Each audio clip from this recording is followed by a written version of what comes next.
And now, live from Laurel, Maryland, USA, home of the Conterra gravel pits, it's snack time. Oh, it is 15 minutes after 3, and it is time for another snack. This morning, before I took my nap, I popped a video cassette into the recorder, and as many of you know who watch the show, I cannot get enough of the Italian horror films by Dario Argento. Remember earlier when I did the imitation of all those badly dubbed, bad Italian actresses talking about the killer, the madman, the maniac, the butchers at the door. I can see the killers following me. Well, I found Terror at the Opera, and this has to be Dario Argento's easily one of his best 2 or 3 films, and I don't know what. Terror at the Opera in Italian was simply called opera.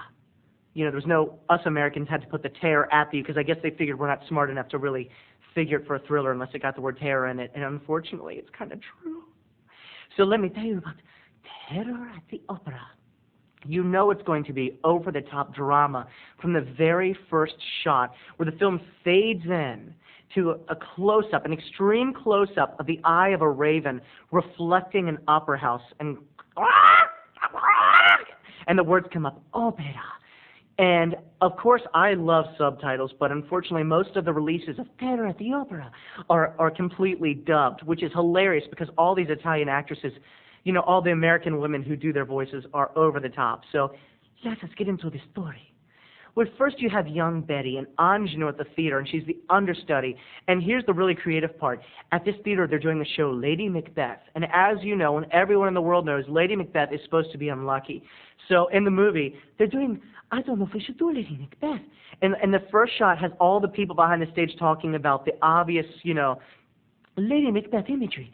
Oh, it is bad luck to do this show. Sometimes I worry that working on it, it may be like a broken mirror, or you know, like the black cat. And of course, bad luck does happen. Bad luck does happen when the diva of the theater, the woman who's playing Macbeth, is hit by a car in the first scene of the film, and they turn to the young ingenue Betty to take her shoes. I think Betty is ready to do Macbeth, they say in bad dubbing.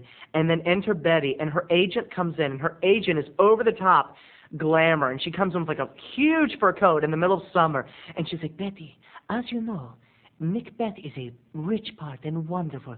I think you will be a wonderful Lady Macbeth for the opera. And of course, young Betty's like, I don't know. I don't feel very comfortable doing Lady Macbeth. I am but a young 19-year-old understudy. I do not feel ready. I should turn my part down. Betty, you must do Macbeth. This will be the breakout role of your career. I don't think I can handle it. I am feeling the pressures and strain. Take your pills and do it, Betty. Well, the murders are good, and the murders are bloody and spectacular. And pretty soon, Betty is plunged into an abyss of horror as a killer who's obsessed with young ingenue Betty starts killing. And here's what the killer does. You never see him because in all Giallos, the Italian horror film, the killer wears black gloves, and he always has this whispery voice. I am the killer, and I will make you watch my crimes. And he wears these black gloves, and he ties Betty up to a column in the first murder. He ties her to the column with rope, and he puts tape across her mouth, so she's like, and here's the cruel part. He tapes needles under her open eyes, so she has to watch the killing. So basically, if she closes her eyes, the tape and the needles will shred them apart. And you hear the killer's voice going, Betty, you're not going. He's like, Betty, you must watch the murder, or these needles will rip your eyes apart. I want you to see, Betty. I do this for you. And she's like, oh, no. No. And of course, this savage murder happens right in front of her, blood flying everywhere, and she's just like, understated acting. The best murder comes about 3/4 of the way through the film when the agent from before, oh, Betty, I think you should do the opera. It is a must. It is important. Well, she is looking through the keyhole as the killer is outside, and she's saying to the killer, I want to see you. Show me your face. Show me, killer. I want to see the butcher. I want to see the madman.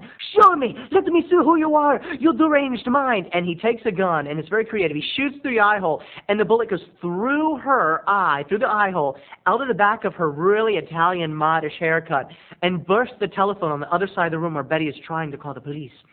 It's very dramatic. And then the killer, there's ravens all throughout the film, from the first shot with that raven's eye. The ravens have seen the killer kill, and he's even killed some ravens. So now the ravens want revenge. And they fly around the opera house, And this horrible hard rock Italian music, which is the worst part about the movie. Instead of having atmospheric Hitchcockian music, they would rather have this like, and the Reverend's like, you know, and they see the killer kill, so they peck out the killer's eyes, and he's like, oh, and his eye is literally so tacky, and it's just his eye is hanging out of its socket, and he's like, Betty, I love you. And if he